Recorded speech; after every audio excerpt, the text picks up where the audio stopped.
Imagina você receber uma ligação dizendo que homens armados invadiram uma casa durante a madrugada, que seu pai levou um tiro na cara, sua mãe estava morta e a única sobrevivente, a filha do casal, ela estava amarrada, assustada e chorando muito.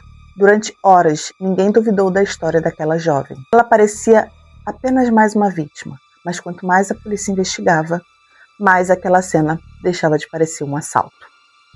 E começava a se revelar uma das histórias mais perturbadoras da história criminal do Canadá. Porque às vezes o maior perigo não entra pela porta da frente, ela já mora dentro de casa. Essa é a história de Jennifer Pan.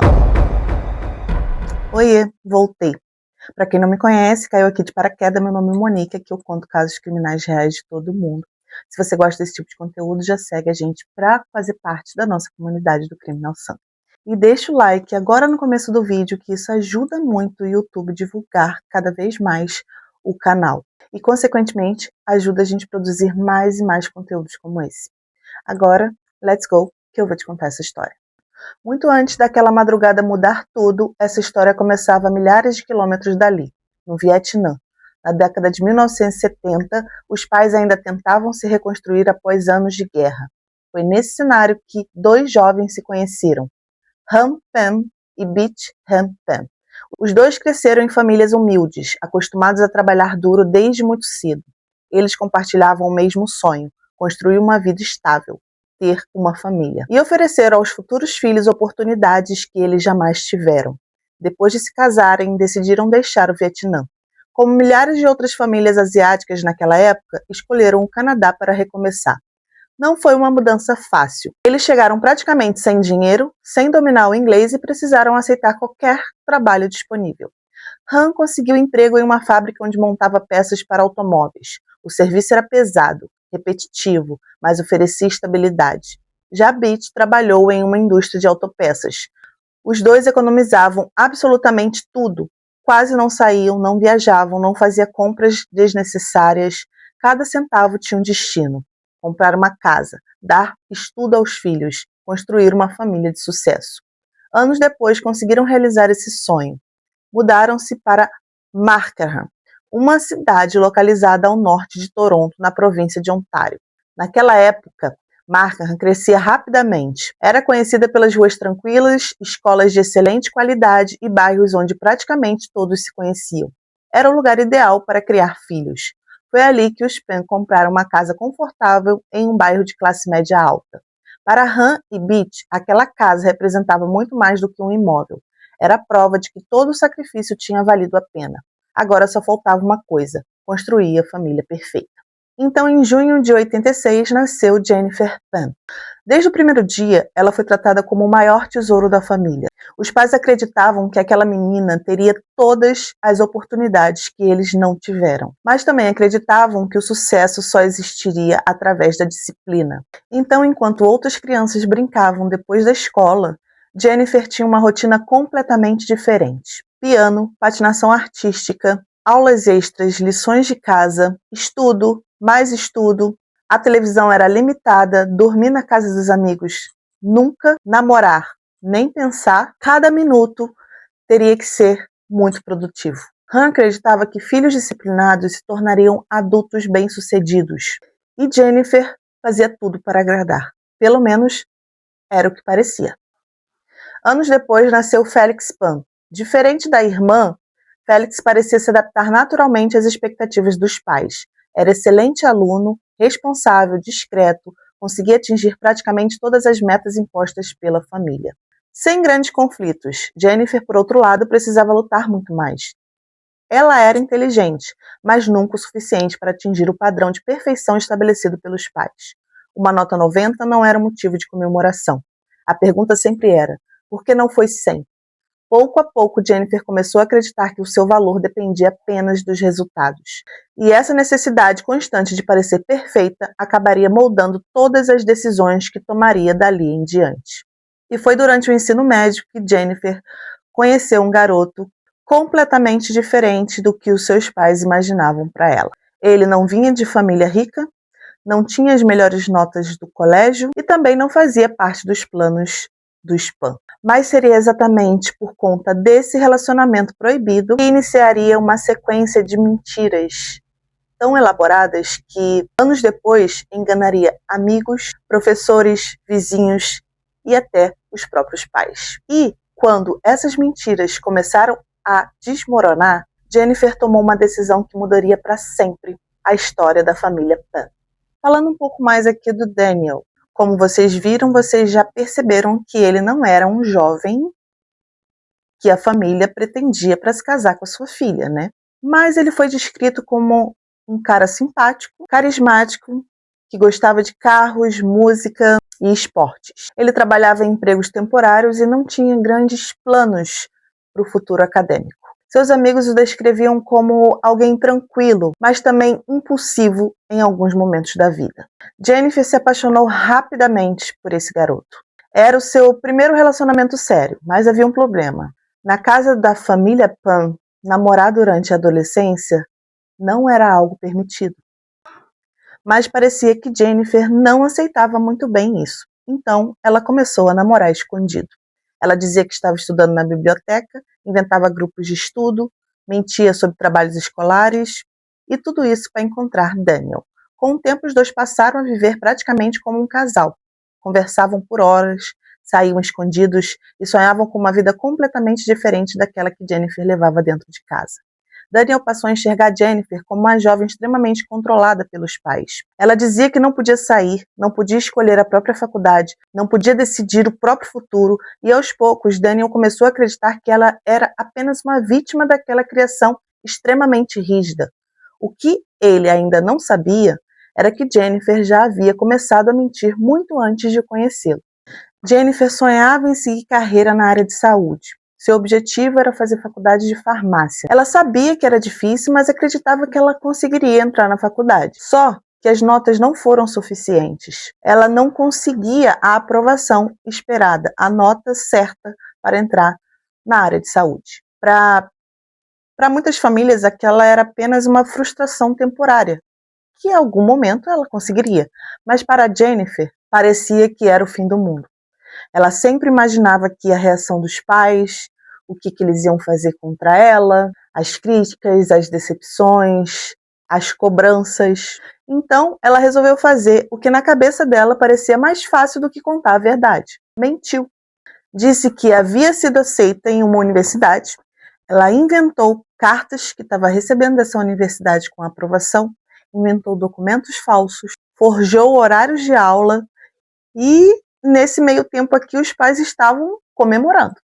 Na cabeça deles, eles acharam que todo esforço financeiro tinha dado certo. Só que mal imaginavam que aquilo tudo não existia. Nos meses seguintes, Jennifer acordava cedo todos os dias, vestia roupas como qualquer universitária, saía de casa carregando mochila e livros. Os pais acreditavam que ela estava frequentando as aulas, mas Jennifer nunca chegava à universidade. Ela passava o dia inteiro em cafeterias, bibliotecas públicas, na casa de Daniel ou simplesmente dirigindo pela cidade. Quando chegava a hora de voltar, entrava em casa cansada, falava sobre professores, inventava provas, criava colegas de classe que nunca existiam. A mentira ficou tão sofisticada que ela começou a fabricar boletins. Criou e-mails falsos, falsificava históricos escolares, chegou até a inventar trabalhos acadêmicos para mostrar aos pais.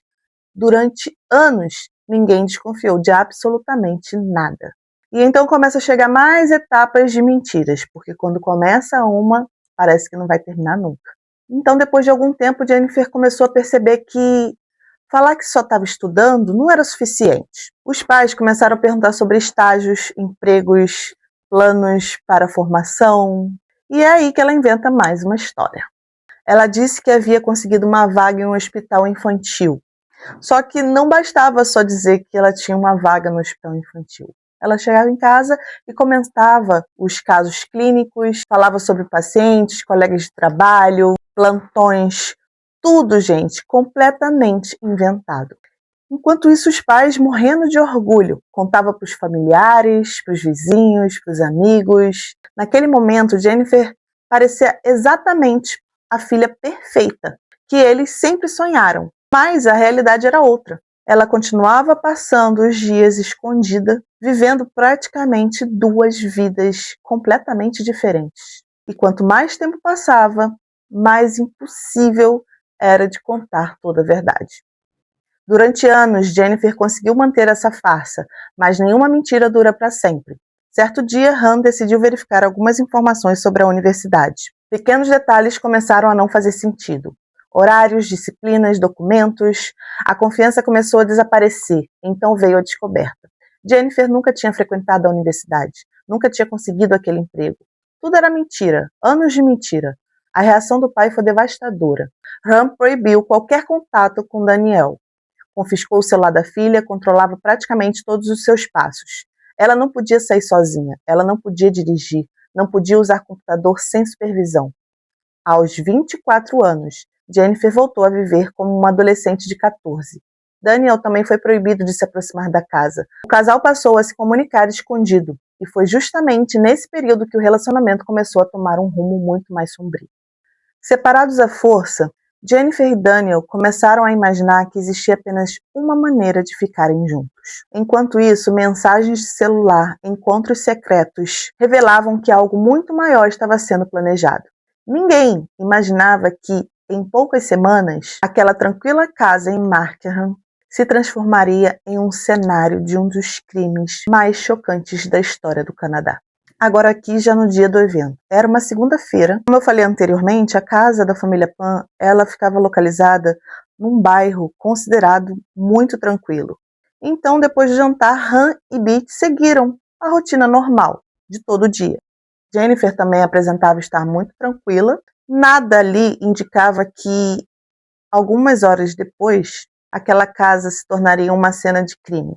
Já era bastante tarde, lá fora a rua já estava completamente silenciosa, os vizinhos dormindo. Então, pouco antes das 10 da noite, tudo parecia exatamente normal.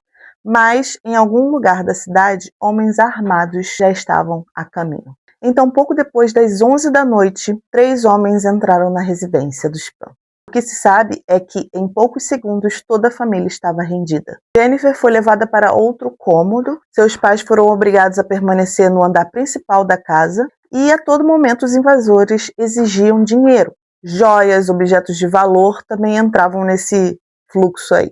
Então, segundo relatos apresentados para a polícia inicialmente, tudo parecia ser um assalto, mas havia algumas coisas estranhas.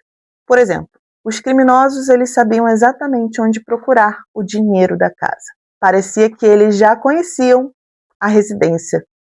Era como se soubessem já quem moravam ali, onde estavam as joias, onde estava o dinheiro, tudo muito fácil. Jennifer foi amarrada no corrimão da escada no andar de cima, enquanto os invasores ficavam ali caminhando pelos cômodos, e logo em seguida os disparos começaram. O primeiro atingiu Han, e mesmo gravemente ferido, ele permaneceu consciente. Logo depois, Beat foi baleada. E ela já morreu ali de cara. E logo depois dos disparos em Han e Beat, eles já decidem fugir. E a casa volta ao silêncio normal. Ainda amarrada, Jennifer conseguiu alcançar um telefone. Sua voz parecia desesperada. Ela chorava, dizia que homens armados haviam invadido a casa, seus pais tinham sido baleados e precisava de ajuda imediatamente. A gravação da ligação impressionou até investigadores experientes. Ela parecia completamente em choque. Poucos minutos depois, ambulâncias e viaturas cercaram a residência. Os socorristas encontraram Han Pan gravemente ferido. Apesar do tiro no rosto, ele ainda respirava. Foi levado às pressas para o hospital. Beat, infelizmente, já não apresentava sinais de vida. Jennifer parecia devastada, a única sobrevivente ilesa. Naquele momento, todos acreditavam que ela também era uma vítima. Então, durante as primeiras horas da investigação, Jennifer começou a receber o apoio da polícia. Ela contou que os criminosos haviam amarrado e deu todo o seu depoimento do que tinha acontecido naquela casa. Que eles entraram exigindo dinheiro, joias, objetos de valor, e que logo em seguida dispararam contra seus pais. Sua narrativa parecia consistente. Então, os investigadores passaram a trabalhar com a hipótese de invasão seguida de latrocínio. A imprensa rapidamente divulgou o caso, e a cidade de Markham ficou em completo pânico. Como eu disse anteriormente, era um bairro seguro. extremamente seguro. Então, depois da divulgação na mídia, começa o pânico no bairro. Os moradores começam a reforçar as fechaduras das casas, botar alarmes, instalar câmeras e não sair de casa à noite. Mas os detetives encontraram algo que mudaria completamente a direção da investigação. Enquanto Jennifer prestava depoimento no hospital, Rampan recuperava lentamente a consciência. Mesmo bastante debilitado, os policiais decidiram fazer uma pergunta simples. Você sabe quem fez isso? Ram fez um sinal afirmativo. Pegou papel e caneta e escreveu poucas palavras. Essas palavras mudariam completamente o caso, porque, segundo ele, Jennifer não era uma vítima. Ela estava conversando normalmente com os invasores, ela não demonstrava medo e em nenhum momento parecia surpresa com o que estava acontecendo. Naquele instante, toda a investigação mudou de direção. Bom, agora os investigadores precisavam responder a pergunta mais difícil de todas. Jennifer era realmente uma sobrevivente ou havia participado do assassinato da própria mãe?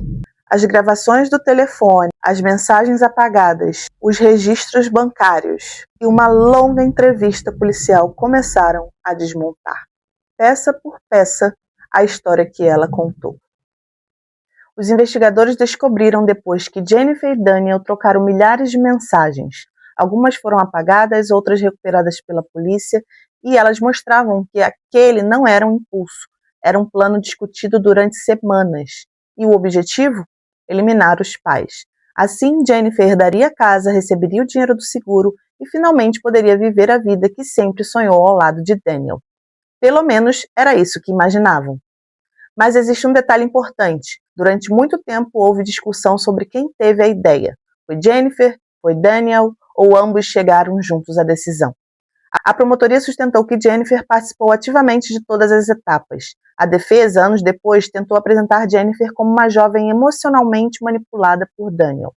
Entretanto, as provas mostravam que ela participou de ligações, conversas, planejamento e sabia exatamente o que iria acontecer naquela noite. Então, em 22 de novembro de 2010, apenas 2 semanas depois do crime, Jennifer Pan foi oficialmente presa e acusada de homicídio em primeiro grau pela morte da sua mãe, tentativa de homicídio contra seu pai e conspiração para cometer assassinato. A jovem, que dias antes era vista como uma vítima, agora era apontada como uma assassina. E a notícia caiu como uma bomba na cidade. Os amigos ficaram em choque, os antigos professores não acreditavam, os vizinhos diziam que Jennifer parecia educada, simpática e extremamente tranquila. Mas havia outro grupo de pessoas completamente devastado, os familiares de Beach Pen. Eles não conseguiam entender como uma filha poderia fazer aquilo com os próprios pais. E ninguém consegue entender, né? E para o pai dela, que sobreviveu, a dor ainda era maior. Ele havia perdido a esposa, sobrevivido por um milagre e agora precisava enfrentar uma realidade quase impossível de acreditar. A filha, a própria filha que ele havia criado durante anos, estava sendo acusada de planejar sua morte. Quando Jennifer Pan entrou no tribunal, ela já não era vista como a filha sobrevivente de uma tragédia. Agora, era a principal suspeita de ter planejado a morte da própria mãe. O caso havia tomado conta da imprensa canadense. Programas de televisão acompanhavam cada audiência. Jornais estampavam diariamente o rosto daquela jovem de aparência tímida. E o país inteiro queria saber apenas uma coisa: como uma filha aparentemente tão delicada poderia chegar a esse ponto? Mas o julgamento revelaria detalhes ainda mais perturbadores. Logo no início do julgamento, a promotora foi direta. Segundo os promotores, aquilo jamais havia sido um assalto. Tudo havia sido cuidadosamente planejado durante semanas. Jennifer teria participado de praticamente todas as etapas. As mensagens de celular mostravam conversas frequentemente com Daniel. As ligações telefônicas conectavam o casal aos homens que executaram o ataque. Os investigadores também encontraram registros financeiros que reforçavam a existência de pagamentos entre os envolvidos. Para a promotoria, Jennifer não era uma vítima. Ela era a pessoa que abriu a porta para os assassinos, literalmente. Mas havia um momento naquele julgamento que todos aguardavam: o depoimento do Ram, o pai que havia sobrevivido. Então, quando ele entrou no tribunal, o silêncio pairou. Ele ainda carregava sequelas físicas dos tiros que levou. Só que as sequelas emocionais pareciam muito maiores do que aqueles machucados. Então, durante horas, ele descreveu sua esposa, falou sobre a vida que construíram juntos, lembrou da imigração para o Canadá, dos anos que eles trabalharam sem descanso para criar aqueles filhos, os sonhos de oferecer um futuro melhor do que eles tiveram para os filhos. E era um momento assim muito emocionante, porque a emoção estava na voz. Imagina você querer um futuro melhor para uma pessoa e essa pessoa simplesmente planejar sua morte. Então ele, depois que ele descreveu toda essa trajetória dele, ele começou a falar sobre a noite do ocorrido. Ele disse que quando os homens entraram na casa, algo chamou sua atenção assim de cara. Ele disse que percebeu na hora que a Jennifer não parecia surpresa com aquela invasão. E que, segundo ele, ela caminhava pela casa assim normalmente. Os homens gritando por dinheiro e ela caminhando. Fora que ela ainda conversava, ainda trocava algumas palavras com os invasores. Ela não demonstrava o comportamento de alguém que tinha acabado de ser vítima de um assalto, entendeu? Estava muito na cara. Então o depoimento do Han acabou que destruiu completamente a primeira versão do advogado de defesa. Os advogados de defesa de Jennifer adotaram outra estratégia. Eles não tentaram negar completamente que Jennifer teria participado de todas as conversas, mas eles alegavam que ela não pretendia matar os pais. Segundo a defesa, o verdadeiro plano seria contratar homens apenas para simular um assalto, meio que dando um susto, para que Han e Beach, depois desse susto, aceitassem o relacionamento dela com Daniel. Em seguida, eles falam que Jennifer teria perdido completamente o controle da situação. Os advogados também bateram na tecla de que Jennifer teria sofrido pressão extrema na infância. Segundo eles, ela viveu durante anos tentando atender às expectativas dos pais. Nunca teve liberdade, nunca pôde construir sua própria identidade. E aí eles concluíram que era uma jovem emocionalmente destruída. Mas a promotoria rebateu imediatamente essa defesa. A promotoria disse que milhões de pessoas enfrentam essa pressão familiar e nenhuma delas estavam organizando um ataque contra os próprios pais. Enquanto o julgamento acontecia, o Canadá inteiro discutia o caso. Algumas pessoas enxergavam Jennifer apenas como uma assassina fria, outras acreditavam que ela também era uma vítima de uma criação extremamente rígida.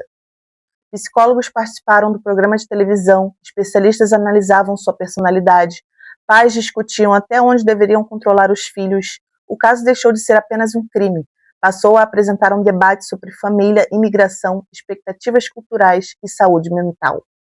Então, depois de semanas ouvindo testemunhas, especialistas, investigadores e analisando centenas de provas, chegou o momento da decisão. E os jurados deliberaram. Quando eles retornaram ao tribunal, Jennifer parecia imóvel. O juiz perguntou ao júri qual era o veredito, e a resposta foi clara: culpada. Jennifer Pan foi condenada por homicídio em primeiro grau pela morte da mãe, Beach Pan, tentativa de homicídio contra o pai, Ham Pan, e conspiração para cometer assassinato. Daniel também foi considerado culpado, assim como os demais envolvidos na execução do crime. Todos receberam prisão perpétua com possibilidade de solicitar liberdade condicional apenas após 25 anos, conforme a legislação canadense na época. Depois do julgamento, Han tomou uma decisão extremamente dolorosa. Rompeu completamente qualquer contato com Jennifer. Em entrevistas concedidas anos depois, disse que, para ele, a filha havia deixado de existir. Ele perdeu a esposa, perdeu a família e precisou reconstruir sua vida sozinho. Até hoje, ele evita falar publicamente sobre Jennifer. A história de Jennifer, até hoje, continua sendo um dos casos criminais mais chocantes da história do Canadá, porque ela não começou com uma violência, começou com pequenas mentiras. Uma nota falsificada, uma faculdade inventada, um namoro escondido, mentiras que pareciam fáceis de ser controladas, né? Até que chega o momento que manter aquela vida falsa parecia impossível. Você levar duas vidas completamente diferentes. Só que depois que ela foi descoberta, depois que começou a desmoralizar o castelo construído com essas mentiras todas, ela decidiu tomar uma decisão, a pior decisão possível da vida dela. Ela escolheu destruir a própria família.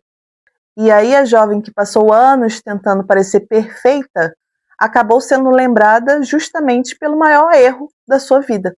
Porque também, gente, às vezes uma mentira, ela não destrói somente a verdade. Ela destrói todas as pessoas ao redor, dependendo da mentira que você conte. Fico alerta. Então é isso. Se você gostou desse vídeo, se você gosta de crimes reais, segue a gente. Vem fazer parte da nossa comunidade do Criminal Sunday. Deixe um like nesse vídeo que me ajuda muito na divulgação do canal, por favor. E fiquem bem. Até o próximo vídeo. Tchau!